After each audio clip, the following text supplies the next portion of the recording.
Assalamualaikum warahmatullahi wabarakatuh. Sahabat podcast, kita kembali berjumpa tentu di program ini yang selalu menyajikan yang terbaik untuk Anda. Dan apa kabar sahabat podcast? Semoga saja kali ini masih dalam kondisi yang prima dan tetap dalam lindungan Allah Subhanahu wa taala. Media informasi edukatif, kreatif dan inspiratif tentu selalu menghadirkan tayangan-tayangan yang menarik untuk Anda, tentu dengan perbincangan-perbincangan menarik bersama dengan narasumber yang luar biasa juga. Dan sahabat podcast, kali ini kami hadirkan lagi kepada Anda sosok yang luar biasa. Di studio kami sudah hadir sosok yang luar biasa. Terus beliau juga adalah tak asing lagi dengan kita semua. Dan beliau ini adalah Ketua Ikatan Penyuluh Agama Republik Indonesia di kantor wilayah Kementerian Agama Provinsi Sulawesi Barat. Sekaligus beliau adalah sekretaris dari Majelis Dai Kebangsaan. Iya. Seperti biasa pemirsa, di awal pertemuan, di awal jumpa, maka terlebih dahulu saya akan menyapa beliau, sekaligus akan berbincang-bincang dengan beliau. Assalamualaikum Pak Ustadz. Ya, waalaikumsalam warahmatullahi wabarakatuh. Bagaimana kabar? Ya, Ustadz? alhamdulillah. Barakallah. Sehat walafiat. Ya, kira ibu juga kan sehat walafiat. Amin. Ya, Ya. mudah-mudahan insyaallah. Ya, pemirsa, kali ini Ustadz kita sudah hadir di studio dan beliau adalah Al-Ustadz Sukri Mondang. Ya. Mungkin kali ini Pak Ustadz akan banyak berbagi kepada kita dan kepada pemirsa tentang yang kemarin-kemarin ini kami sempat bentuk ini tentang IPARI Pak Ustadz. Ya. IPARI itu Ikatan Penyuluh Agama Republik Indonesia. Ya, seperti apa sih IPARI itu Pak?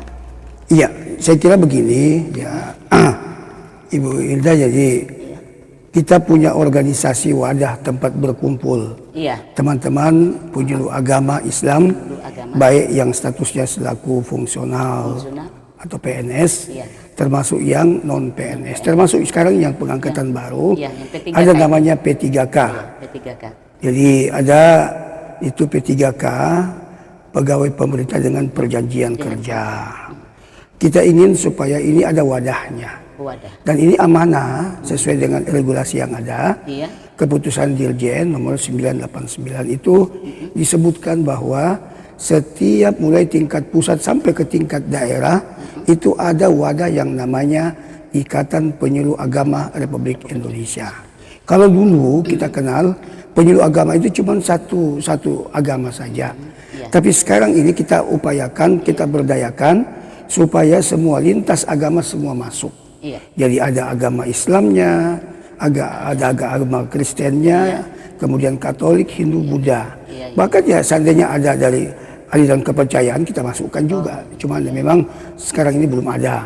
Kita ingin supaya kolaborasi ini mewujudkan, menciptakan suasana ya yang kita istilahkan sekarang adanya kerukunan umat beragama yang mungkin kita polis dalam bingkai moderasi beragama. Iya. Jadi ya. Ustadz, kita lanjut lagi. Nah, kalau kita melihat ini IPARI, dulu kan sudah ada namanya Pokjalu. Ya. Dan orang yang di Pokjalu itu juga yang dicantumkan di IPARI. Kenapa mesti ada semacam ini lagi, pembentukan yang baru ini lagi? Ya, Pokjalu itu sifatnya kalau kita bisa katakan itu kan organisasi yang hanya di batas-batas di level-level di tingkat kabupaten. Provinsi kan tidak ada Pokjalunya. Kita inginkan supaya organisasi ini itu mulai dari bawah sampai ke atas. Nah, dari yang paling bawah, progres itu sampai ke tingkat top down. Nah, sekarang IPARI itu kita inginkan kolaborasi semua penyuluh-penyuluh agama. Bahkan kalau cuma Pokjalu itu kan sifatnya internal saja. Tapi kalau kita di IPARI ini, kita ingin bagaimana supaya dia naik ke atas. Supaya bisa mengakomodir apa-apa aspirasi daripada penyuluh-penyuluh yang lain termasuk.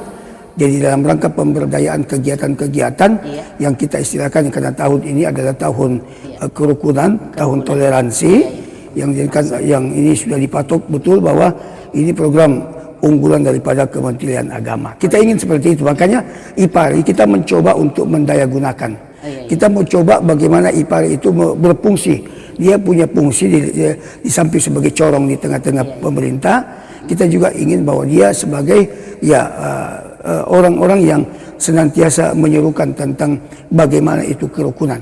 Bagaimana itu moderasi beragama di antara umat beragama. Oke, Pak Ustadz, kita lanjut lagi. Iya.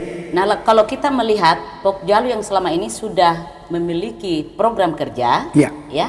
Nah, sekarang IPARI seperti apa programnya? Apakah seperti dengan yang sudah dilaksanakan atau diprogramkan Pokjalu atau bagaimana ini Pak Ustadz? Ya, karena ini organisasi baru ya, Bu. Nah, jadi kita mau supaya bagaimana tetap juga kita mengakomodir seperti apa kegiatan-kegiatan di Pokjalu. Iya. Tetapi lebih dari itu kita ingin bagaimana IPARI itu bisa membesarkan diri.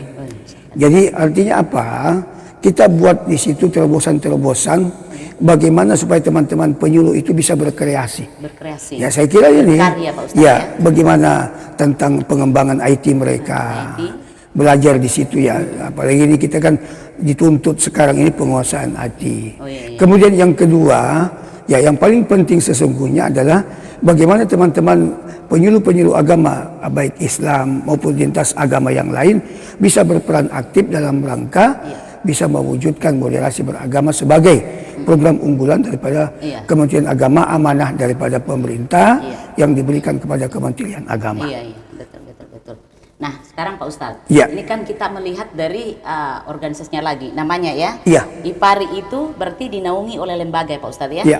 Ya, sementara Pokjalu dia termasuk kelompok kerja begitu. Iya. Iya Pak Ustadz ya. Nah, kalau kita melihat selama ini kan Pokjalu ya adem-adem saja jalannya, artinya ya tidak ada fasilitas untuk ini. Iya. Nah, kira-kira di IPARI ini ada nggak fasilitas nih Pak Ustadz? Ya, kita akan mencoba, bahkan memang itu ada anggaran sesungguhnya. Di IPARI itu kita sudah menganggarkan untuk operasional kegiatan teman-teman yang ada di wadah organisasi itu. Karena ini kan IPARI di tingkat pusat sudah ada. Oh, ada. Masuk tingkat wilayah, provinsi sudah ada. Kebetulan saya ketuanya di Provinsi Sulawesi Barat. Kemudian ada di tingkat kabupaten. Cuma tingkat kecamatan tidak ada.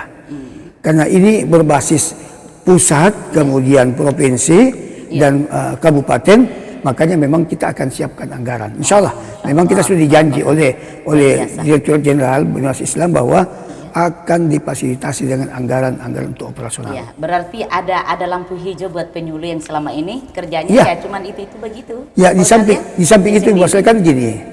Kita mau kalau macam Pokjalu itu kan kadang kita bingung. Teman-teman penyuluh itu ngambil anggaran dari mana untuk kegiatan. Jangankan untuk kegiatan ATK saja kan susah. Kita upayakan dengan adanya IPARI ke depan, Ikatan Penyuluh Agama Republik Indonesia yang terhimpun semua penyuluh-penyuluh agama lintas agama pun kita upayakan ada anggaran yang memadai supaya ketika mereka buat kegiatan ada operasionalnya. Ketika mungkin ada studi banding, studi tiru di beberapa tempat kita bisa bersama-sama melakukan untuk dalam rangka pengembangan kegiatan IPARI ke depan. Luar biasa. Ya. Ada angin segar buat penyuluh. Insya Allah. Amin. Iya, terus Pak Ustadz, kita lanjut lagi ini. IPARI dengan Pokjalu ini ya sejalan saja, senada saja dengan programnya Pak Ustadz ya. Ya kan? Ya, kalau untuk sekarang memang kita fokus dengan dua hal itu. Jadi ada Pokjalu kelompok kerja. Cuma memang skop yang dalam bentuk yang sangat kecil, minim kan. Tapi kalau dia IPARI, Ikatan Penyuluh Agama Republik Indonesia, itu skop yang besar. Dia luas. Jangkauan kegiatan juga luas ketimbang Pokjalu. Pokjalu itu di sekitar wilayah kabupaten, kecamatan saja.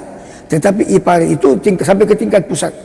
Bahkan kita sudah pernah melakukan rapat dengan teman-teman dari pusat dalam rangka rencana pembentukan IPARI ini, Ikatan Penyuluh Agama Republik Indonesia, dan sudah ada AD dan ART-nya, anggaran dasar dan anggaran rumah tangganya. Tapi IPARI di provinsi sudah terbentuk ya Pak Ustadz? Ya, sudah. Kabupaten juga sudah ya Pak Ustadz. Nah, sekarang saya mau melirik lagi ini, kinerjanya IPARI ini seperti apa? Apakah sudah menerapkan program mereka atau bagaimana? Ya kan, karena ini baru juga Ibu Asla. Kita baru bersama-sama, bahkan pengukuhannya itu sementara kita jadwalkan. Pengurusnya sudah kita bentuk untuk pengukuhan pengurusnya. Kalau untuk tingkat nasional dikukuhkan oleh Bapak Dirjen Bimas Islam. Kalau untuk tingkat wilayah provinsi dikukuhkan oleh Bapak Kadil Kementerian Agama Provinsi. Kabupaten ya akan kemana kabupaten. Tetap itu ya, Ustaz ya. Luar biasa ini. Luar biasa pembicaraan kita kali ini Pak Ustaz, dan semakin bertambah wawasan ini untuk di penyuluhan nantinya. Amin ya rabbal alamin. Pak Ustaz. Terus dengan terbentuknya IPARI ini, kira-kira ada pesan apa? Ya, saya ingin supaya bagaimana teman-teman penyuluh-penyuluh agama ya, bukan saja Islam tapi ada lintas agama, bagaimana memberdayakan. Kita berkarya melalui IPARI. Oh iya, iya. Kita berkarya melalui IPARI. Coba daya fungsikanlah itu IPARI. Iya, iya. Bagaimana kreasi-kreasi kita kembangkan di IPARI. Kita banyak belajar tentang bagaimana kiat-kiat kita untuk melakukan penyuluhan. Bahkan ya pengembangan IT ke depan. Karena ini hal yang tidak boleh kita tinggalkan. Sekarang ini harga mati. Jadi kalau NKRI itu harga mati, sekarang itu IT itu harga mati. Harga mati. Kita sama-sama belajar. Nah, dengan adanya kalimat seperti itu Pak Ustadz, ini kan sudah ada Kementerian Agama Kabupaten Mamuju, sudah dibuatkan kita ini media dakwah, podcast ya. Iya, podcast ya. Nah, kira-kira yang tercantum di dalam IPARI ini ya sudah bersedia untuk mengisi di podcast? Ya, saya kira. Ini kan kita ada di item, di 7 item itu perintah dari pusat untuk Kemenak ya Pak ya. Saya yang pertama itu moderasi beragama, yang kedua transformasi digital. Nah, kira-kira apa ini yang teman-teman yang sudah di IPARI ini siap untuk di studio ini? Untuk saya kira selaku ketua IPARI di tingkat wilayah Provinsi Sulawesi Barat ini memang menghimbau kepada teman-teman. Saya juga sementara belajar juga pengembangan ini. Supaya kegiatan kita, hasil-hasil karya kita itu terekspos keluar. Saya kira media podcast ini yang sangat-sangat efektif sekali. Terima kasih kami ucapkan kepada teman-teman di Kabupaten Mamuju ini melalui Kementerian Agama termasuk IPARI Kabupaten untuk bisa mendayagunakan, mengoperasionalkan kegiatan-kegiatan, memfungsikan jadi memberikan motivasi untuk teman-teman berkarya lah. Saya kira podcast ini salah satu wadah kita. Jadi daya gunakan daripada orang lain yang gunakan, ya lebih bagus kita yang gunakan. Tapi ini tugas kita bagaimana pemeliharaannya, bagaimana pengembangan ke depannya. Saya kira tugas kita lah. Dan saya akan mencoba ya, saya tidak janji, saya mencoba nanti di tingkat wilayah, siapa tahu ada hal-hal apa yang kita bisa berikan. Amin, insya Allah. Baik Pak Ustadz, ya waktu yang sedikit ini, tapi cukup luar biasa. Ya, kita sudah melakukan perbincangan, tapi ini sudah menjadi satu penghargaan buat kami, satu kebanggaan buat kami, terutama bagi tim pengelola podcast. Dan pribadi saya pun begitu Pak Ustadz, karena kenapa? Baru kali ini bisa bertatap muka langsung dengan Pak Ustadz ini. Walaupun sering ketemu di luar, di media lain, tapi di sini baru loh. Ya. Dan sebagai yang terakhir ini Pak Ustadz, karena sudah bertandang ke studio, kira-kira bagaimana menurut Pak Ustadz ini tentang studio kami? Sudah masuk. Saya kira satu langkah upaya yang memang kita harus respon secara positif. Dan ini ada hal yang memang kita salut ya. Saya kira ini lebih bagus kita mulai sekarang lah dengan kemampuan yang ada. Tapi ini saya kira sudah luar biasa. Ini saya lihat sudah luar biasa. Tinggal bagaimana pemeliharaannya, pengembangannya ke depan. Saya kira banyak mengkader lah. Ada utamanya IPARI harus terjun langsung. IPARI kabupaten ini bagaimana mendayagunakan apa wadah, apa potensi, apa sarana yang telah disiapkan. Terima kasih ya. Baik Pak Ustadz, terima kasih dan waktunya. Dan pemirsa, demikianlah bincang-bincang kami bersama Ketua IPARI Ikatan Penyuluh Agama Republik Indonesia, Kantor Wilayah Kementerian Agama Provinsi Sulawesi Barat, sekaligus Sekretaris MDK Majelis Dai Kebangsaan. Dan beliau adalah Al-Ustadz Sukri Mondang yang sudah hadir memberikan hal-hal yang baru lagi untuk kita semua. Dan pemirsa, saatnya saya akan tarik diri dari hadapan Anda. Semoga saja kali ini perjumpaan kita senantiasa dalam yang bermanfaat. Terima kasih atas kebersamaannya. Salam kisah dari saya. Wassalamualaikum warahmatullahi wabarakatuh. Salam.